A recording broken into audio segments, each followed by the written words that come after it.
She was young, beautiful, and living a life most could only dream of, until she was murdered. Her body was found mysteriously abandoned by the road. No clues, no answers. Was it a tragic accident, or is there more to the story? What really happened to Alexis Sharkey? Alexis will not get in a car with somebody she does not know. The sides of his head are shaved. The top of his head, it was like curly hair. The car, I couldn't figure out what it was, but it was expensive. I drove around for 3.5, 4 hours over there, looking for the car, going into every parking lot, trying to find the car that she was in, and I couldn't find anything.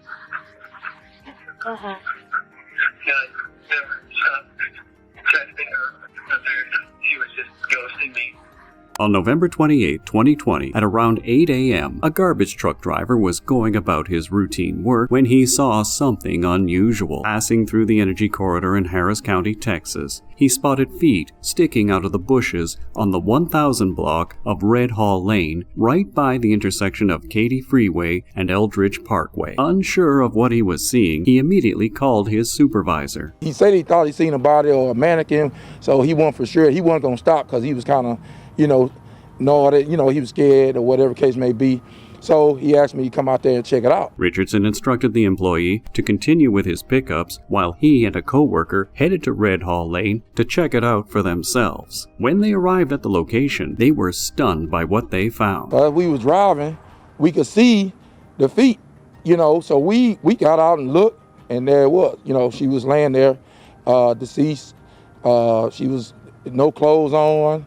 And I just got on the phone and I called 911. Houston police quickly arrived at the scene and immediately secured the area. Carefully and methodically, they were to remove the body from the dense bushes where it had been concealed. The woman appeared to be in her 20s, and although she was naked, there were no visible injuries or signs of how she died. The condition of the body indicated it had been left there recently, possibly the night before or even earlier that day. We just stunned and I'm looking, but there wasn't no visible wounds. It was like she just got out the tub, her body was clean. The way she was positioned was also telling. She was lying on her side, with her knees pulled up to her chest and her arms wrapped around herself. It suggested that someone had carefully placed her there, rather than simply discarding her. The police were sure this was not an accident or a natural death. Someone had gone to great lengths to make sure she was found this way. They were determined to find out who was responsible and why they had done it. The body was taken to Harris County Medical Examiner's office for an autopsy.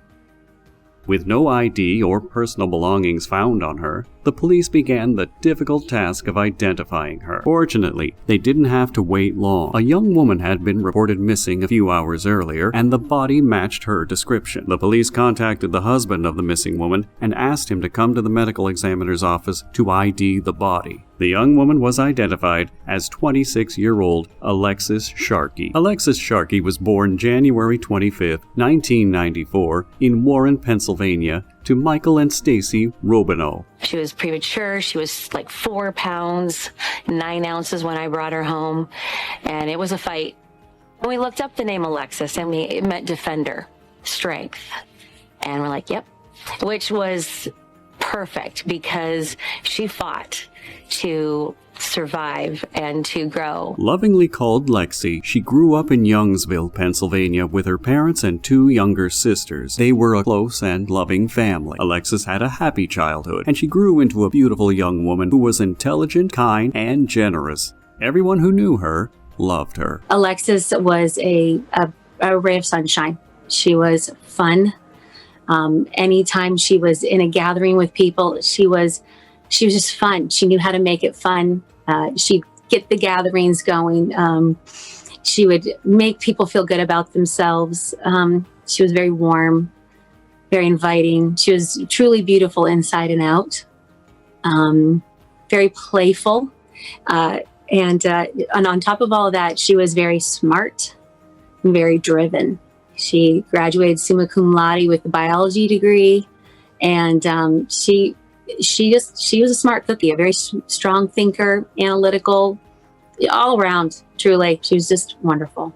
Alexis planned to attend medical school after college, but she wanted to take a gap year first to travel, relax, and enjoy life. So in 2017, she moved to Odessa, Texas, drawn by her love for the South and its warm weather. In Odessa, Alexis began working as a waitress at Twin Peaks, a popular sports bar and restaurant. She enjoyed the job, finding it fun, lively, and a great way to socialize, something she absolutely loved. She also built a strong circle of friends at the restaurant. People were naturally drawn to her warmth and infectious positivity. Everyone loved her. That's the crazy. Everyone loved her. She was just such like a bright light.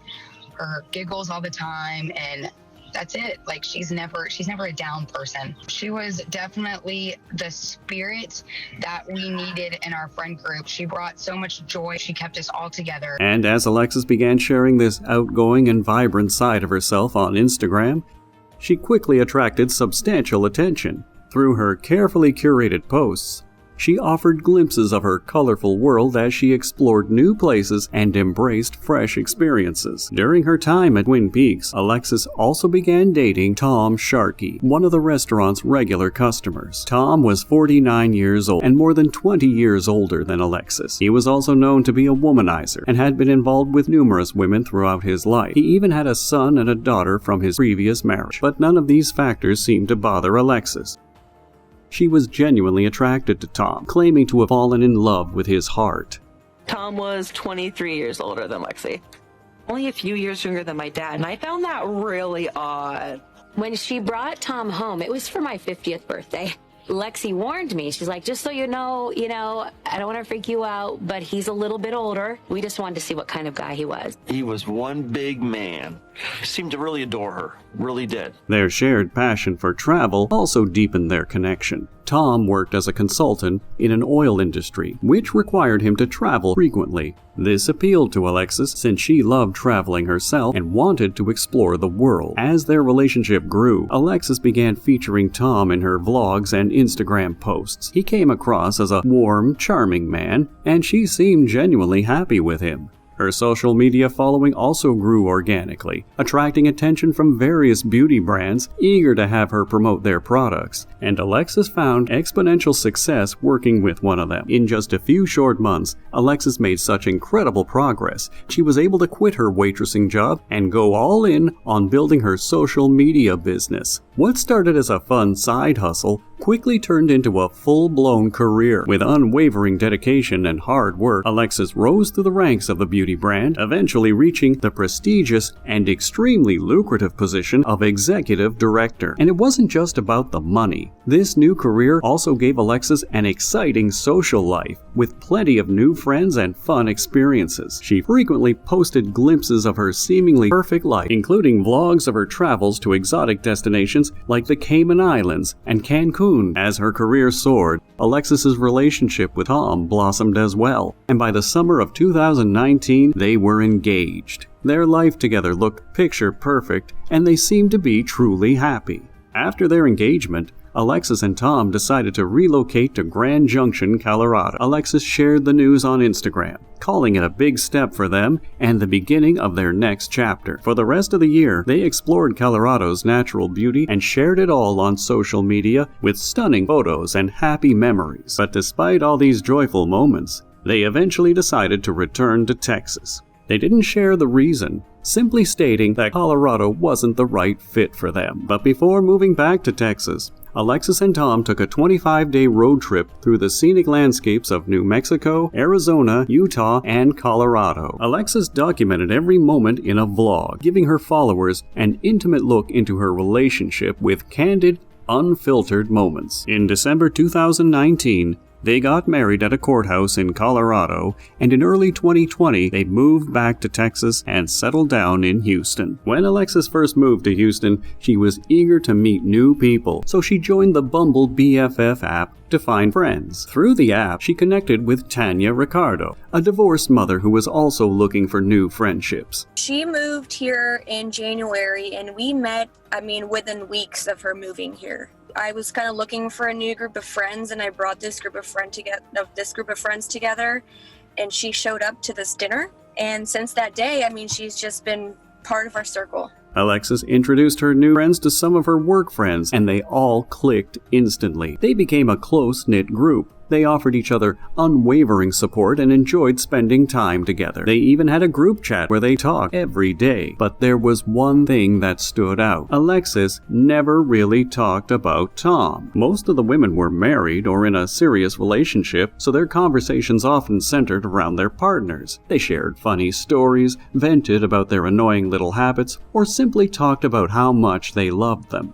Alexis, however, always stayed quiet when the topic of relationships came up. What I started noticing after she moved to Houston, she would almost get standoffish anytime Tom was around. So that fun, bubbly personality that you would see, it was now shadowed by a different type of aura. While Tom appeared to be a caring and supporting partner to her friends, the reality behind closed doors was something else entirely. Tom was extremely controlling and manipulative. Tom made sure she had every meal cooked for her. Everything was clean. She didn't do laundry. Like, you would think that's amazing. Like, he's being super supportive and loving. It came to the point where it was almost overwhelming and overbearing. When you know him and you're around him, you realize you're doing it to almost make her confidence within herself diminish. I could definitely call it love bombing, 100%. He also had a volatile temper, frequently resulting in uncontrolled outbursts. The major red flag in their relationship that I saw is we went out to this one restaurant and Tom completely lost his cool over something that was completely ridiculous. He walked home that night and slept in his truck instead of coming inside. And I just remember Lexi driving me back to the apartment in tears and just being like, just don't tell mom. Just don't tell mom and dad. Like, everything's fine. Like, he gets like this sometime. It's fine. One incident at a Halloween party raised even more red flags. Our friends were having a party. Lexi was talking to somebody. And Tom got mad and threatened to fight him. This was the first time that people who didn't know them and know that things weren't going well, they got a firsthand look of, whoa, like, this is how you really are. You actually have a temper and you don't know how to control it. Eager to get away from Tom and their troubled relationship, Alexis wanted to be with her friends as much as possible. She spent most of her time with them, leaning on them for support and escape. She believed Tom couldn't hurt her if she wasn't around him, so she avoided going home whenever she could. In early November 2020, she went on a trip to Marfa, Texas with some friends. Right after that, she headed to Tulum, Mexico with another group of friends. She found Tulum so magical that in one of her final Instagram posts, she shared her decision to move there, declaring she'd never been so obsessed with the vibe of a town in her life. Tragically, Alexis's plans to move there were never realized. She was killed just days after returning from Tulum, and her body was discovered on November 28, 2020, just 3 miles from her home. Since the police didn't know her identity at the time, Alexis's family wasn't notified right away. They had no idea she had already passed away and still believed she was just missing. Tom called us, "Have you seen Lexi?" I'm like, "What do you mean, have I seen Lexi?" He was upset. Couldn't find her, didn't know where she was. At that point, friends began to call as well. I mean, everybody was frantic. All attempts to reach her by phone went unanswered. This was completely out of character for Alexis, who was always attached to her phone. We went into complete panic mode. She never just disappears. We're texting her, Lexi, please call. Lexi, please call. Nothing. Lexi, please call. I was texting her that over and over. Lexi, please call. I'm texting her, please answer. Like, if you're hiding out, please send us a sign. Anything, some reply, a reaction, something. Because it's never her. And so I knew she was missing.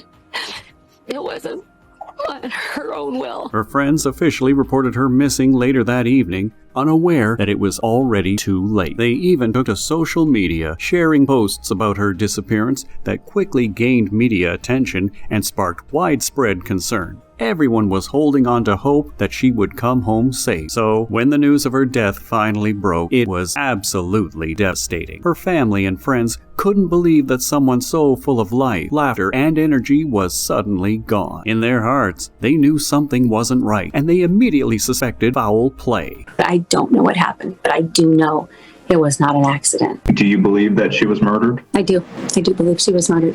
Yes. Since he was the last person to see Alexis alive, Tom Sharkey was the first person to be questioned. He called Alexis his everything and emphasized that their marriage was happy despite her struggles. He said that she was not happy and felt stressed, and he would cuddle her in an attempt to provide strength and support during her difficult times. Losing his life partner had left him destroyed. They had a meal together on Thanksgiving morning, and everything seemed fine. When Tom last saw Alexis, he claimed they hadn't argued. He just warned her not to drive because she had been drinking, but she left anyway. However, when the police began questioning Alexis's friends, the true nature of the Sharkeys' relationship began to emerge. I don't want her character to be slandered because she deserves so much better than that, and I really want to make sure people know that. She had no demons. No. She didn't have demons, and I know that's what people are speculating, and that's not what it was. She was literally one of the people that I think had the most life in her. The friends she traveled with to Marfa and Tullum revealed that Alexis had opened up to them about her troubled marriage to Tom. She confided in me about how worried she was for her safety when we went to Marfa, Texas almost a month ago. And we were sitting down at dinner and she lost it. And we walked back to our hotel room and she confided in me that night and things that I looked at her and I was like, she's petrified. This girl is scared for her life. She shared how Tom would physically and emotionally abuse her during their fights. She said the words, "I live in fear." She told us he gets so mad at me that he sees black. He is so enraged. He will literally put his arm up against my neck and put me against the wall and until I pass out. And she said, I literally pass out and wake up on the bathroom floor. He would harass her for hours about how she was probably cheating on him, how she was staring at every guy in the bar and not paying attention to him. She had been enduring this for at least a year. At first, she believed him when he promised to change, but the abuse only got worse. The red flags started appearing again, and then she finally opened up about the physical abuse in Marfa is when everything kind of just started to tumble. I think she felt like she was in a safe space when she was in Marfa to actually be able to speak up. Alexis even showed her friends the messages Tom had been sending while she was on the trip. They were filled with abusive language, accusing her of cheating on him and telling her how much he hated her. The messages were manipulative and controlling, mocking her online posts and trying to tear her down completely. Things had gotten so bad that she was finally ready to leave him. They were already in the process of filing for a divorce. They were talking about it and she said that he was going to be the first one to go get the papers. She put him in charge of all of that. And then the week that she went missing, they were supposed to sign the papers and for it to be finalized. I mean, they were splitting bank accounts and everything. Her friends also shared that while in Mexico, Alexis had developed a liking for a local DJ named Sebastian. She and Sebastian spent a lot of time together that week. But she didn't let things get too romantic or physical because she didn't want to cheat on her husband. What exactly happened between them remains unclear. After returning from Tullum, Alexis started making plans for the holidays. On November 25th, she called her mom to talk about coming home to Pennsylvania for Christmas. Talking Wednesday, plans for Christmas, when she was going to make flights to come home. We just didn't finalize them yet. Thursday, missing each other. Happy Thanksgiving, missing each other. It was a busy day on her end and our end, and so it was just one of those in passing, type of love you things. And then Friday, we Friday got away. Busy day, and we never talked. November 26 was Thanksgiving, and after spending the morning at her home, Alexis went to her friend Tanya Ricardo's house for dinner. She was actually at my house on Thanksgiving. We spent Thanksgiving together with my family, and then we had made plans Friday to get together Saturday because it was raining. We were going to watch movies all day. And the last time I spoke to her was Friday around 6 o'clock was when my last text message was sent to her. Around 12:30 a.m., Sebastian picked Alexis up from Tanya's in his car, and they went to a bar together, staying out until about 3 a.m. Alexis texted Tanya from the bar to let her know she'd be stopping by to pick up some things she'd left at her house. However, Tanya was already asleep and didn't see the text. So Alexis went by her house, got her car, and drove back to her own place.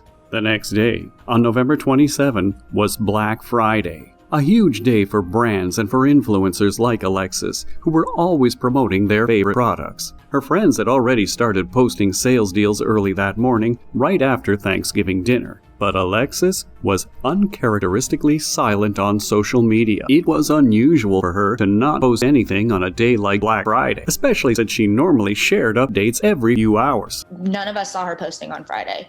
That was the biggest thing, because it was Black Friday for our work, and we had all these sales going on, and she always posted about work. Finally, around 5:30 that evening, Alexis's friends heard from her in their group chat. She was in good spirits, asking if anyone wanted to go out partying. Unfortunately, no one was available that night, so they made plans to hang out the next day and have a cozy pajama party together. Tragically, that message would be the last time anyone heard from her. Later that night, around 11 p.m., Tom called John, the boyfriend of Alexis's friend Chelsea Turnbow. Hello? What in the hell is going on? Have you heard from her? No, none of us have, and we're extremely worried. I'm freaking the fuck out, and I have been freaking out, and I don't know what to do. She tells me she's unhappy. She stopped wearing her wedding ring. She took the social media, us being married, off. I said, "What do you want, a divorce?" I heard a bunch of noise, and I ran back out into the living room, and she opened the back slider door, and she jumped over the fence on our back porch and hauled ass across by the pool. And I said, "Where the fuck is she going now?" During the call, Tom revealed that Alexis was missing. Their conversation lasted 45 minutes, and Tom explained everything that had happened. He claimed that after jumping the fence, Alexis got into a car with someone and drove off. That was the last time he saw her. But Chelsea and John immediately felt something was off. They had a gut feeling that Tom wasn't telling the whole truth. Their suspicions only grew stronger when Tom kept changing his story, not just once, but several times. By the next morning, he had called multiple people, including Alexis's mom, and shared conflicting versions of what had happened. At first, Tom told some people that he and Alexis had gotten into an argument that night, and she'd left because of it. But later, when he spoke to others, he gave a different version. He claimed they hadn't argued at all. Alexis just got mad, stormed out barefoot, and jumped into a small black car before driving away. When asked for more details about the car, Tom said it was possible she didn't get into a car at all. She might have just taken off on foot. And when pressed about how she would go off into the middle of the night without shoes, he then said she might have been wearing shoes and he just didn't notice. Initially, Tom claimed that she left without her phone, but when talking to others, he said he had tracked her using the Find My Phone app and even followed her for a while as she walked, but eventually lost her when his phone lost service. These inconsistencies made it incredibly difficult for anyone to piece together a clear timeline of that night's events and figure out what really happened to Alexis. By the morning of November 28, Alexis's friends were growing increasingly concerned. Her silence in the group chat and on social media was extremely uncharacteristic. And the next morning, I woke up really early. I sent a text to the group of girls. We have a shared chat and said, "Who's coming over? Movie day or whatever." Alexis would have been the first person to respond. I mean, if I'm going to jail, Alexis is the first person I'm calling or texting because I know she's going to answer within seconds. So I started getting a little concerned, and I said, this isn't normal. And so all the girls kind of got together, and we were like, okay, well, when was the last time you talked to her? When was the last time you talked to her? And they all said around 6 p.m. Friday. Their inability to reach her by phone made them even more anxious. Something was clearly wrong. She is attached to her phone. She is a social media queen. She's an influencer. She works from her phone. When we realized that her social media was not active for over 12 hours, we were like, okay, this is not right. And we called and called and called and called, and her phone was on, and her messages were being sent, but not being read because she had her read receipts on. And then until yesterday is when her phone was shut off by whoever has it, or, maybe it was thrown somewhere and it finally died. Since she lived the closest, Tanya Ricardo decided to go go over to Tom and Alexis' apartment to see if she was there. She knocked and knocked, but there was no response. At that point, she knew something was terribly wrong. We were her friends. If she needed something, if she needed someone to come pick her up or take her somewhere, or if she was going to get in the car and go somewhere, it would have been to my house or the 7 other girls that she was close with. She wouldn't have walked anywhere. She would have called us or taken an Uber or something. So, Tanya called Alexis's mom. Stacy confirmed her worst fears. No one had seen or heard from Alexis since the previous night. She also shared Tom's strange story about Alexis jumping the fence after an argument and vanishing. Tanya's heart sank. She instinctively knew that the story couldn't be true. She couldn't imagine Tom letting Alexis simply jump a fence and leave during an argument, especially given his history of violence. From what Alexis had shared, Tom had physically overpowered and strangled her during past fights. The idea that he would let her just escape in the heat of the moment seemed impossible. When Alexis's body was found, the news spread fast. Her death quickly captured the media's attention and sparked intense discussions on social media. Everyone had an opinion about what had happened. As Alexis's TikTok videos began resurfacing online, viewers couldn't help but notice how toxic her relationship with Tom seemed. In one video, captioned, "My boyfriend kills people," Alexis joked that any guy who flirted with her was as good as dead. To most people online, it was clear who was to blame. They didn't hold back, flooding the comments and calling out Tom again and again. But the police needed more than internet theories. They needed solid evidence to arrest Tom. So, they meticulously searched the crime scene for clues. The area on Red Hall Lane where Alexis's body was found is quiet and isolated, with hardly any business nearby. Still, police managed to track down surveillance footage from a local beauty salon whose camera faced the roadway just yards from where her body was discovered. The video was considered a crucial piece of evidence in piecing together what happened to Alexis, even though the footage was never released to the public. The fact that Tom didn't immediately inform Alexis's family that she was missing also raised a red flag. She went missing Friday, and her family didn't hear from Tom until Saturday evening, after her friends had already called the police and he'd been questioned.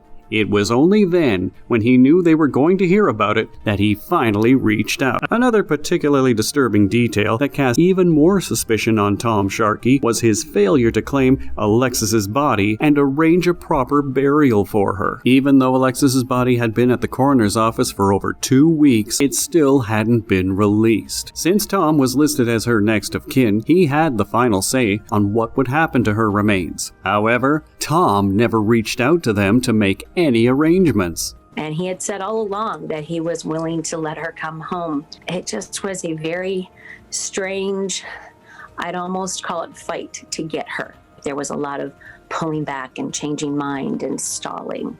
And I didn't think I was going to get her. And I'd actually given up hope when all of a sudden the forensics lab called me and said, nope, you do get her. They finally just transferred next of kin to us, which we had been fighting for and waiting for.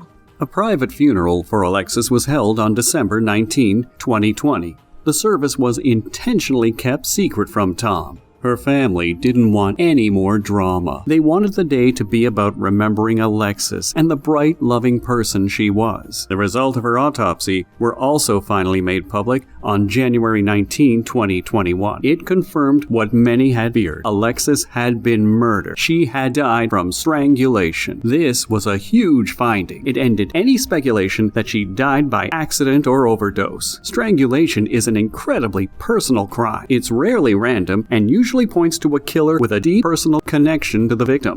From what we know about their relationship, from what Lexi told us, we are not surprised that it came back as strangulation. If anything, this just kind of confirmed what we were thinking from the very beginning. Given everything Alexis's friends had shared with detectives, Tom Sharkey was finally named a person of interest in the murder. But there was one problem. Tom had left Texas about 2 weeks after Alexis's death. He kept his whereabouts a complete secret, and his social media had gone completely silent. Despite initially claiming he was cooperating with police and sharing messages and emails, Tom soon stopped communicating with them altogether. especially here recently, early August of this year. Detectives made efforts to meet with him in order to collect a DNA sample from him. He agreed to do that. He was living in Georgia at the time. We had been making efforts to get him to meet with us to provide that sample for some time. That was just finally the time that he agreed that a detective could meet him in Georgia to obtain the sample. And detectives went to Georgia to try and obtain his DNA sample, and suddenly he no-showed, dropped out of contact, came up with a very bizarre story later on about why he had essentially disappeared. This led the police to conclude that Tom probably knew more about his wife's death than he was telling. The investigation was very lengthy. There's a lot of different pieces of circumstantial evidence, a lot of things that we had to comb through. We established that there was a history of domestic violence between the two of them, and that the relationship was ending, and that there was a pending divorce. There was also clear evidence that Thomas Sharkey had not been truthful about several key issues and statements that he made to police. We were able to eliminate other suspects that came up, some of which were brought up by Mr. Sharkey, and his explanation of what happened provided a suspect description of somebody that he claimed to have seen the Sharkey leaving with. Mr. Sharkey's behavior and our conversations with him over time and evolving stories and the ability to disprove stories, that took time. We were able to develop enough evidence to have probable cause to get an arrest warrant and to charge him with her murder. So, Tom Sharkey became the prime suspect in the murder of his wife, Alexis Sharkey, and an arrest warrant was finally obtained for him on September 29, 2021. The investigation determined that Thomas Sharkey, her husband, is the only person who had the means, motive, and opportunity to have committed the murder. Because of the high-profile nature of the case, and because Mr. Sharkey had been evasive with us throughout much of our time, we went very quietly about obtaining the arrest warrant, but the intent was, once he was arrested, to formally charge him in Harris County with her murder. Tom was staying with his daughter in Fort Myers, Florida at the time. Undercover officers discreetly monitored the house, and on October 5th, 2021, they finally saw Tom going in and out of the house several times. With confirmation that he was there, U.S. Marshals discreetly went to the house on the night of October 6th to arrest Tom Sharkey. Mr. Sharkey avoided them, ran upstairs when he learned that law enforcement was there for him, and he took his own life using a firearm. His identity was confirmed by the relative that was on scene, by the arresting officers who had been looking for him, and by official identification that he had in his possession. Instead of facing a jury and answering to Alexis's family and friends, Tom chose the coward's way out. He took his own life before he could be arrested, robbing everyone of the chance to see him held accountable for what happened to Alexis. I just really thought that it would end with a trial and that he would come in and make his case. And he chose to not go that way. Stacy also expressed her deep sadness about not getting Alexis's belongings back after her death. She had asked Tom many times in the weeks following the discovery of Alexis's body to return her daughter's things, including her beloved Bengal cats. We begged him for her cats because they were like her children, and we just wanted to have something. Sorry. We just wanted to have something of hers. The apartment management told Alexis's family that after Tom left Texas, his friends cleaned out the apartment. It's all gone.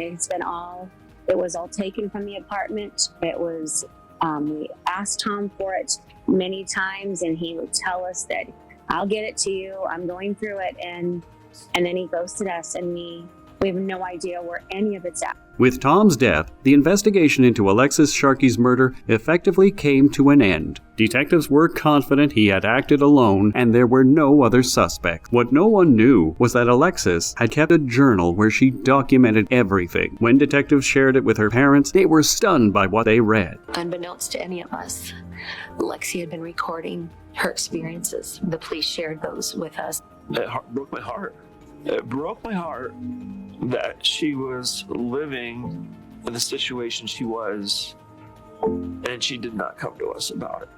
It hurts my heart that she felt like she couldn't talk to us sooner. because maybe this could have been prevented and we could have done a little bit more. Tom's exact motive for killing Alexis will always remain a haunting mystery, but several possibilities emerged based on the evidence and the details uncovered during the investigation. Alexis's friends revealed Tom's controlling and abusive behavior, suggesting that her decision to divorce him may have triggered a fatal outburst. His controlling nature and fear of losing her could have fueled his desperation. Jealousy might also have played a role. Alexis was beautiful and popular, and her interest in another man during her trip to Tulum could have been the final catalyst for Tom's violent actions.